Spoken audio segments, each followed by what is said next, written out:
Let's roll!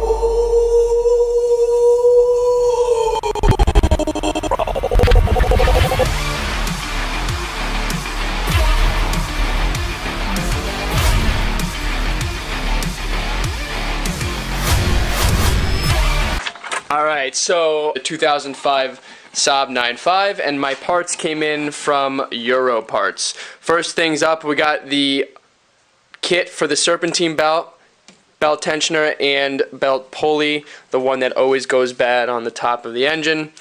Next thing after that, passenger side engine mount, which goes right here. Rear engine mount, which is the damper, which goes into the back of the motor. 3 bolts that hold it onto the subframe, 1 that attach it to the motor, and then of course the handy dandy torque mount that fails all the time on these cars. Alright, so the first thing I'm going to do in this process is remove the fork mount that mounts the motor to the passenger side mount. I also need to remove this to be able to access the serpentine belt. So the first thing I'm going to do is that, and then I'm going to do the engine mount.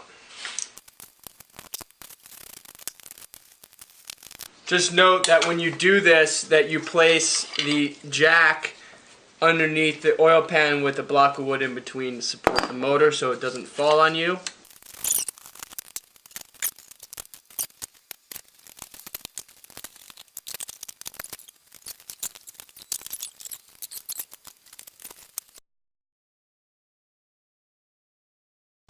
So here is what it looks like in here.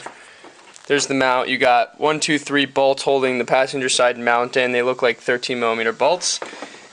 Here's the belt. This is the wheelie that usually goes bad. I'm going to replace that.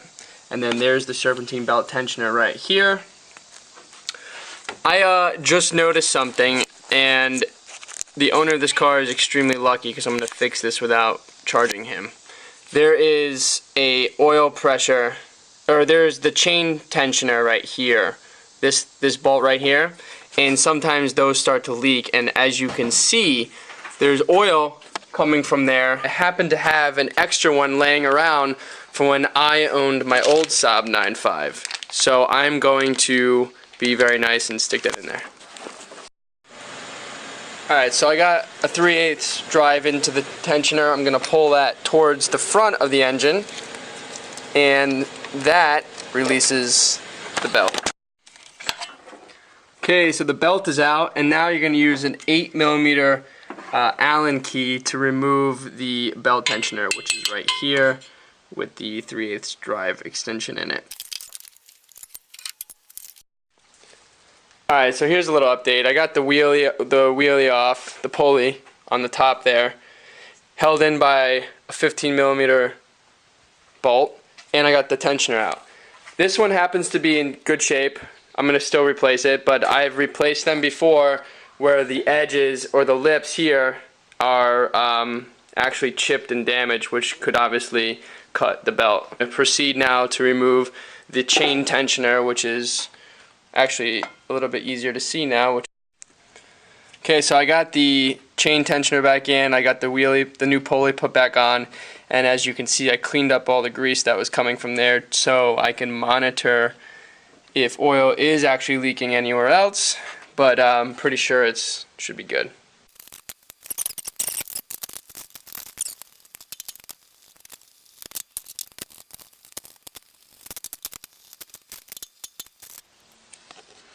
The next mount that I'm going to be doing is right here. It's the rear damper mount. There's 3 bolts that hold it onto the subframe and 1 on top. So I'm not going to film this obviously because of the positioning, but you get it from the top. You don't get it from the bottom. Alright, so I got the mount back together here and this brace. The 2 bolts on each side, make sure you torque them to 36 foot-pounds of torque, otherwise you will find yourself re-tapping these bolts. Trust me from experience.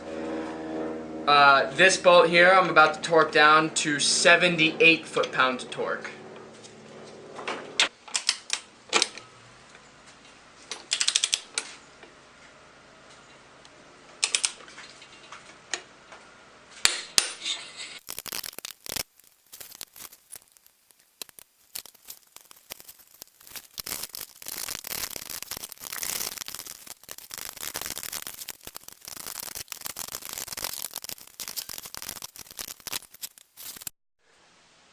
Alright, so everything is hooked up, oil's in, batteries attached.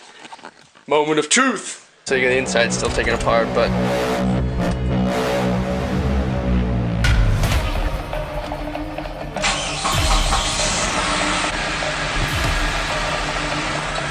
I guess I've done this enough times to make it work the first try.